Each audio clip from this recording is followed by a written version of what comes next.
So I'm here with my Jack Wolfskin Gossamer 1. Just thought I'd give you a quick look at the actual inner first as it's pitched. As you can see, it's just nearly all mesh, except for it has got a really high bathtub floor. I believe it's got a 10,000mm hydrostatic floor. Same at the bottom, it goes nearly all the way up with a vent here, which when you put the outer on, you do get really good ventilation through it.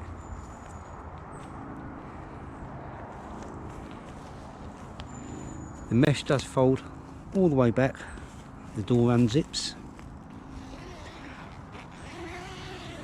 all the way around to that point. Excuse the mess inside, that's where I've tested it before. And this actually straps back to here. I've heard people say before about the line on the roof for dryness, socks, etc. I've not found anything online or on the internet about it, but I personally do believe that this is to stop the inner mesh sagging. So once you've got your hoops put in place, and at the moment I've got 4 pegs on it, I believe it's actually to stop it sagging in the middle. If I give you a low down view, or more low down view I should say, you can see it's pretty straight there, not sagging at all. So the distance between the hoops is about 50mm from the mesh here to the top, and the same at the bottom. So providing you get the outer pretty taut over the top, you have 50mm between the inner mesh of the Jack Wolfskin and the outer.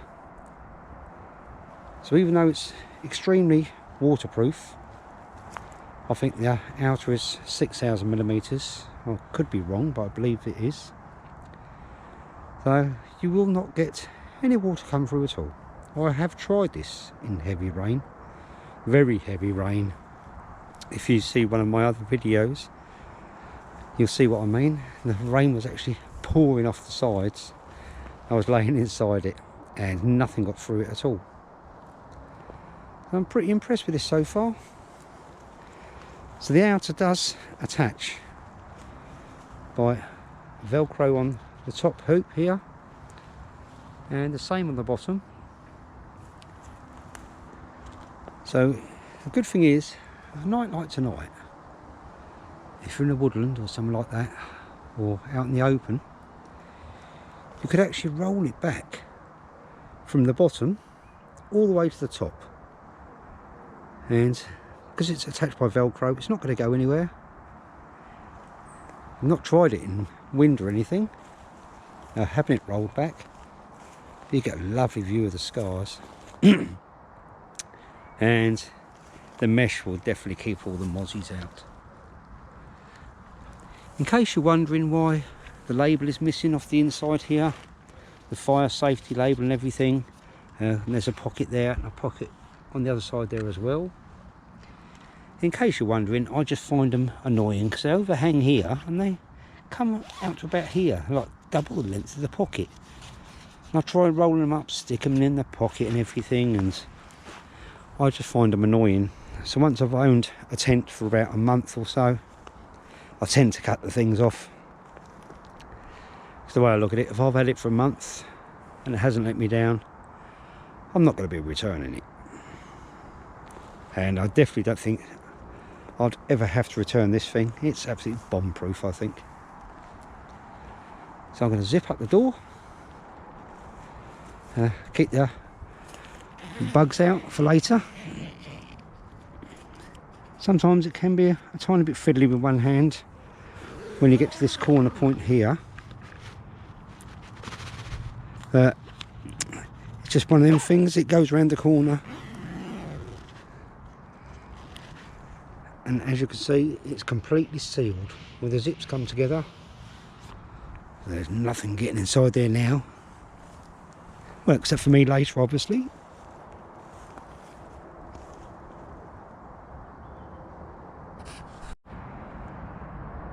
So that's the Jack Wolfskin, fully pitched, using 7 pegs so far.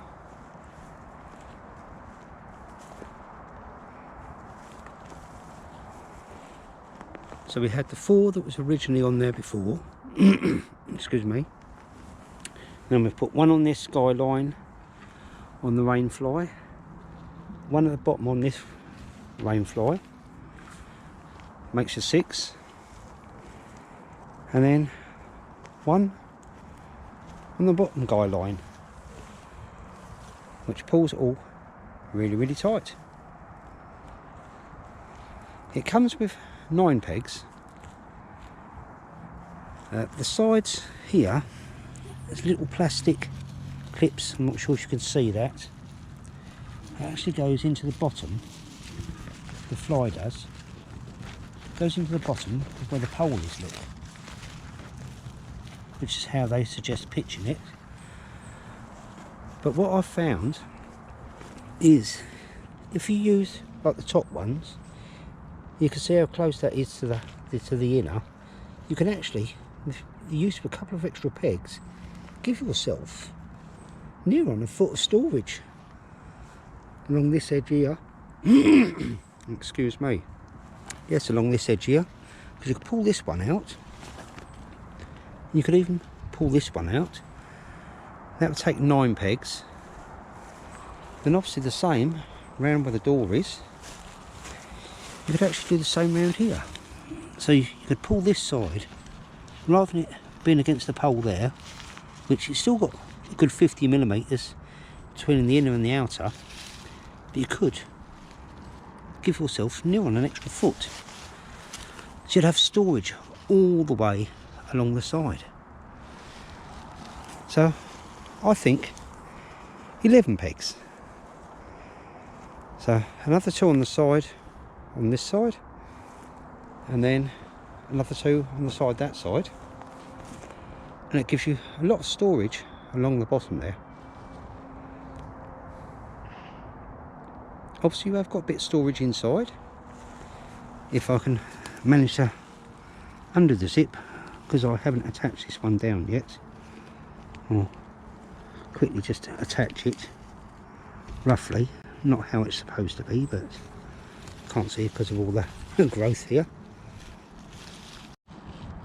Sorry about that, I had to pop the camera down just to clip that on how it should be clipped. Like that on, undo the zip and fold back the rain fly. So you have got storage there at the top to put some bits and pieces, your cooker, your gas canister, your food if it's in dry bags and everything. I mean, I store everything in dry bags purposely for when I'm away like tonight. But as I was saying, your gap here, as you can see, it's 50mm between the inner and the outer, all the way around. But with not having that attached how it should be onto the bottom of the pole there, you could, as I showed you, with 11 pegs you could stretch it out so you've got near on, what I'd say 9 inches extra storage all the way up the sides, both sides. So obviously you could keep your boots and whatever under there. Your rucksack I always pop across the very bottom of the tent inside underneath my sleeping mat. So I find that the width of the Jack Wolfskin here internally, I can lay my rucksack across the bottom underneath my feet and it doesn't bother me at all. So I think I'll blow up my air mattress and show what space we have inside. But I'm going to use 11 pegs.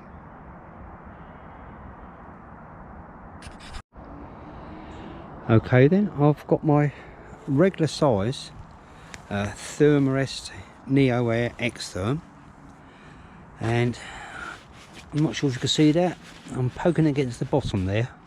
So if I pull it up away from the bottom, you can see the space I have on either side and the space there is at the top on the inner tent. So I must admit, I'm 5'3" and I sleep very comfortable in here. I'm not sure if you were 6'4", whether it'd be the same or not, or whether your feet would touch the bottom. That I can't vouch for. But like I say, this is a regular size sleeping mat, and as you can probably see from the bottom there, as I was explaining, my rucksack fits across the bottom with plenty of room, so it's quite a roomy little tent. I'll just do up the mesh, keep the bugs out.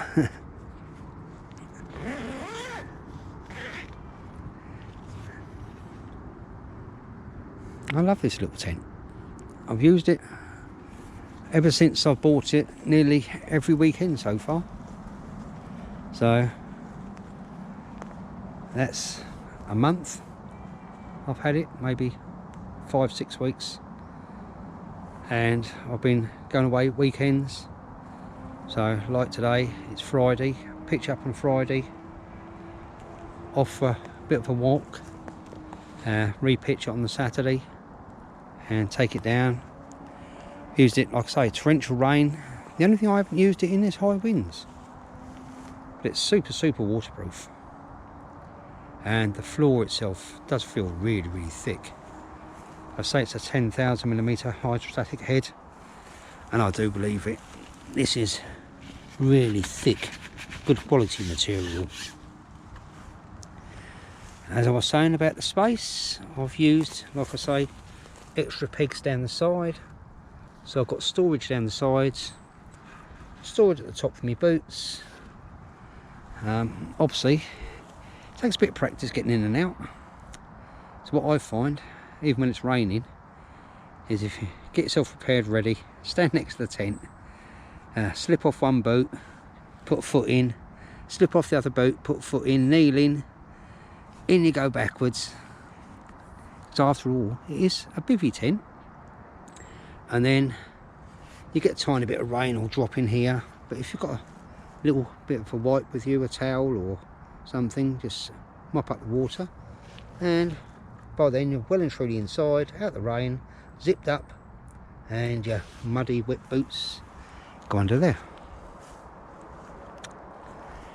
Brilliant.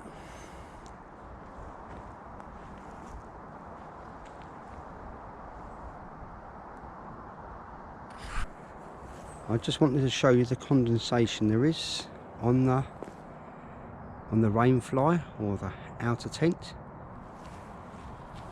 So I've laid it upside down, because obviously this was the inside, and I will admit there is some condensation, but it's not soaking wet. You know, it's not too bad. This was the bottom, obviously.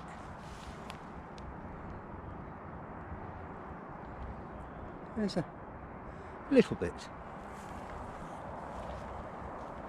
I've seen worse in a lot of tents I've had.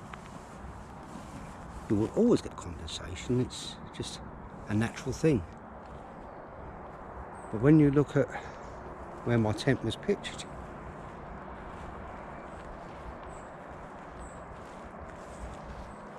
I suppose if he was in tall, thick grass, it would be a little worse.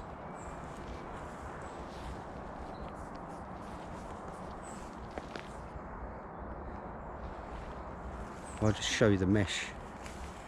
This is a tiny little bit where I've just taken off the outer tent there.